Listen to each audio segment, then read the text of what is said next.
This program contains experiments which are performed by professionals. These tests are dangerous and may involve the use of hazardous materials. They should not be performed or imitated under any circumstances.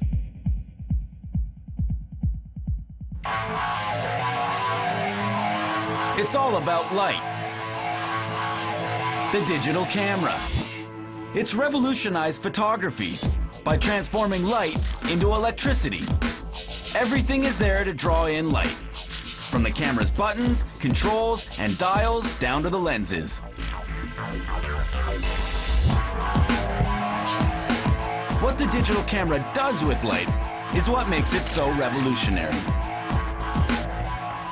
It turns light into electrical charges that become the image captured on the screen. So how does that work?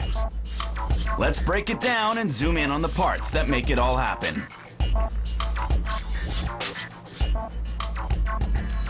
Every single piece of the camera is there to help capture the best image. But first, there needs to be light. To take a photograph, the #1 requirement is a light source. Light particles, or photons, leave the source, bounce off the subject, and enter the camera through a series of lenses. The photons then follow a designated path on their way from photon to photo. A series of lenses allows the photographer to capture the clearest image possible. This lens diaphragm is what controls the amount of light that the photographer allows in through the camera's opening or aperture. After crossing the diaphragm, the lenses, and entering the aperture, the light bounces off a mirror and heads for the viewfinder. Before it gets there, the light is flipped over as it passes through a prism. That's so the image seen in the viewfinder is right side up. If the photographer likes the image, time to press the shutter button. The mirror lifts and the light rushes in.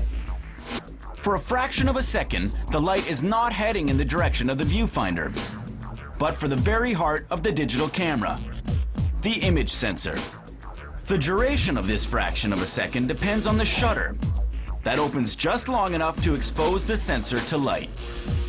The exposure can be as short as 1/4000th of a second.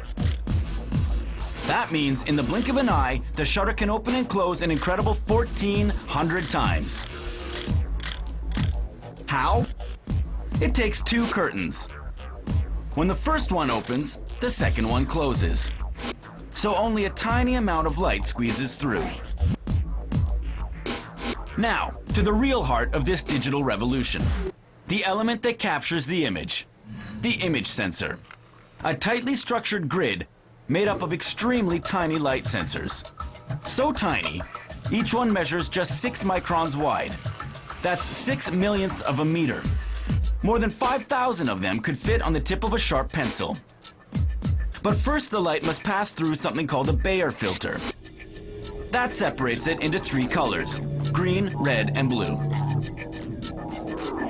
Because each light sensor can process only a single color, when the photons hit the light sensor, they are absorbed by the semiconductor material it's made of.